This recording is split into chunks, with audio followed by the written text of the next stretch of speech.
You did it. You have a class. Maybe you've worked through my book, Workshops Unleashed, and maybe now you have an objective. You map the content, you priced it with confidence. Your workshop exists. Now it's a package, a gift, if you will. And now it's time for the wrapping paper or inviting people into this exciting experience. And now you're staring at it thinking, okay, how does anyone actually find out about this class? How do they know it exists? And that is today's episode. I'm Tori, and this is the Hey Tori podcast.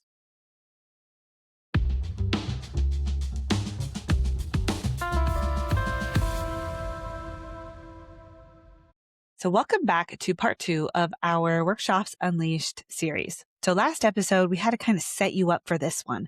So we talked about the what and the why of teaching. I took you behind the scenes, a sneak peek into my book, and I gave you the basics on how to start designing and getting your class prepared. So today we're getting a little more technical when it comes to the marketing aspect, which is what Hey Tori is all about. So the question we're going to be answering is, once your workshop is built, how do you actually get people into it?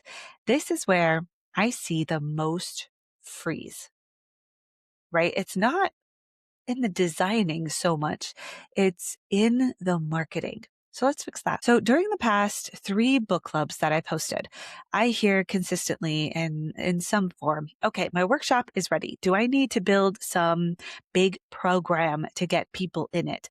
How many classes do I need to have ready? Or can I just post about it and send some emails and see what happens?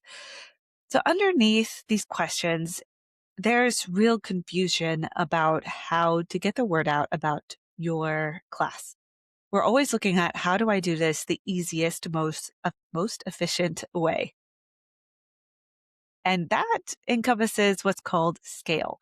So should this be a big structured push, or can it be a simple content launch? Well, today I want to give you both paths. So you can kind of pick the one that fits where you are right now and see which one you want to start with. And honestly, they work together. So I'll kind of map that out for you. So here's what I see a lot. A lot of teachers think they have to choose between doing everything, like building an entire program first, an entire class series, running paid ads, and then posting every day, trying to get all the things done. Or on the other side of that, they do almost nothing. And they hope that their one Instagram post is enough, maybe send a few emails, maybe reach out to a few people. Neither of those are true. So there are a few different ways to get you started, and you can start with either one. So path 1 is what I would consider, and what I wrote about in the book, as the program path. I didn't call it that in the book. I called it just programs. Now, if you have been around a quilt guild, you'll know what a program is. Many quilt guilds also call them lectures or talks, and that's kind of how I designed the programs. But you can use this in a lot of different ways. So this is where you build something designed to reach larger groups at once, usually called a program. So it's getting in front of an audience that someone else has already built. So think Quilt Guild lectures, like I said, or things like the teacher sampler for the Global Quilt Connection, or summits, or even hosting your own online webinars, or pitching yourself to shops and guilds directly. You're borrowing trust and reaching an audience that already exists. And that's in exchange for showing up and teaching well. So in the book, in the program section, actually has frameworks for you to build these out. So that's path 1. The second path is more of and this is where I would say more of the online classes will live. And that's the content and email launch and newsletter path. Now, I truly believe, maybe believe is not strong enough of a word. You have to market online if you want to teach online. So your audience, if you're teaching online, lives online, and you need to be marketing online. If your audience is in person, then you need to be showing up more in person, but you can post online as well to reach those in-person audience members. Like I said in the beginning, you can choose one to start and then they kind of work together. So again, I'll go into that here after I go into a little more detail on the first two. Okay, so the one to many borrowed audience marketing is medium to high effort, but it does come with a warm audience, a room that's already put together for you. A content launch is more effort up front to build your own list, but it's an asset that you will own forever. So each launch can get easier and easier. So nobody can take your email list away from you. Okay. If you already have guild connections, or maybe you're comfortable being in front of a room, or you just want proof of concept fast.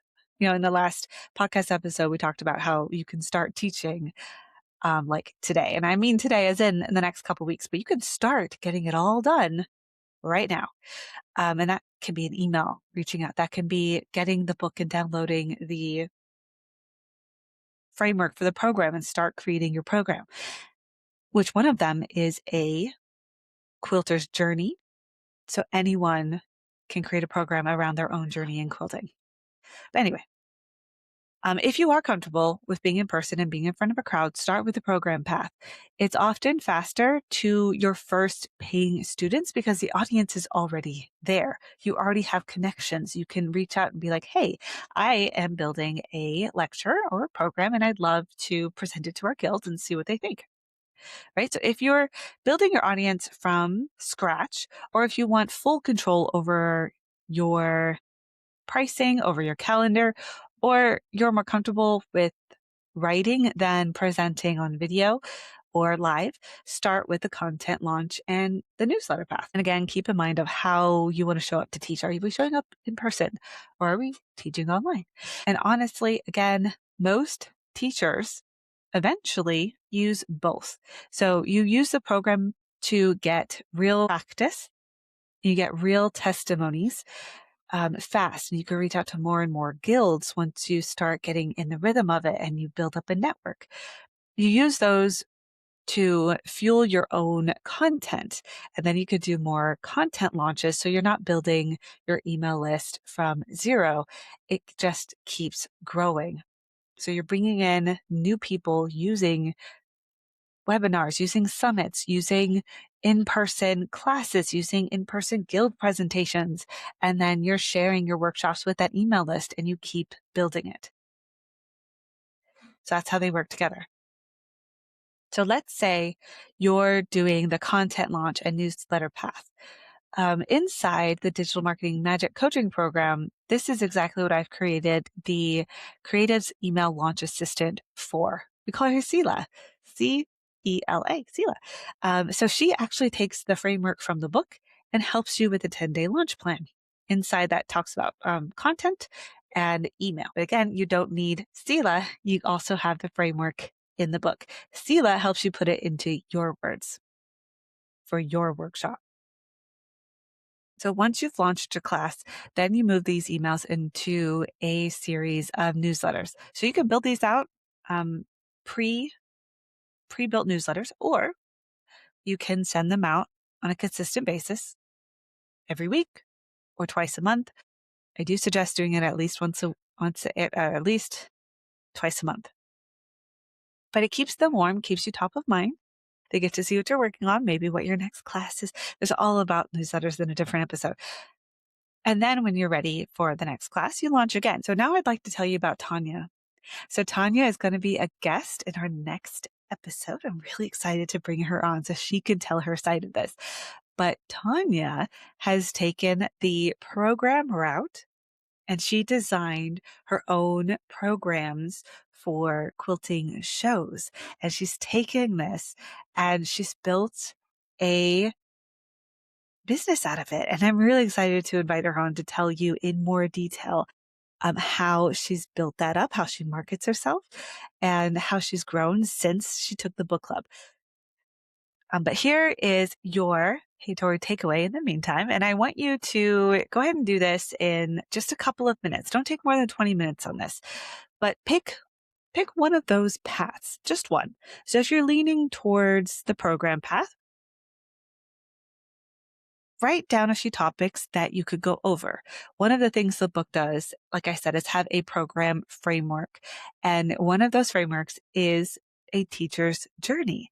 So what does your journey look like? And what lessons can you pull from your journey to teach to other quilters? And then what I would do, so maybe write for about 5-10 minutes on that, and then write one email pitching yourself to your local guild or your local shop and see how that feels. Maybe you're ready to reach out right now. If you do need more support, you can grab my book, Workshops Unleashed, or you could do that and join our Workshops Unleashed book club. So one email, 20 minutes, that's the whole assignment. So both of these paths, the program and the content launch, are covered in detail inside Workshops Unleashed.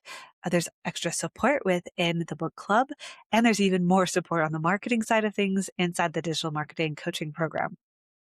If you haven't grabbed the book yet, the links are in the show notes. And if you're working through it right now, the free Workshops Unleashed book club walks you through building your own launch plan week by week with real accountability and not just reading alone. But if you would like more support, you can join the Business Intensive, where we will be meeting live and I'll be giving feedback on your marketing plan. If you get to the point where you want ongoing help running these launches, and using tools like CELA, live coaching with me, a full launch strategy built around your calendar and your business needs. That's what the DMMC is here for. So the best first steps is grab the book. The next is join the book club. And then if you're interested in getting more support, you can join me for a free 30-minute strategy session where we go through what your goals are and how I can help. So in the next episode, we're going to close out this series with a guest. Now, I have a few emails out to see if I can get more than one guest. So maybe, fingers crossed, we'll have a few in here to talk about their businesses and have our very first guest on the Hey Tori podcast. I know Tanya will be here next week. So until then, keep creating, keep teaching. I'm Tori McElwain. This is the Hey Tori podcast, and I will talk to you soon.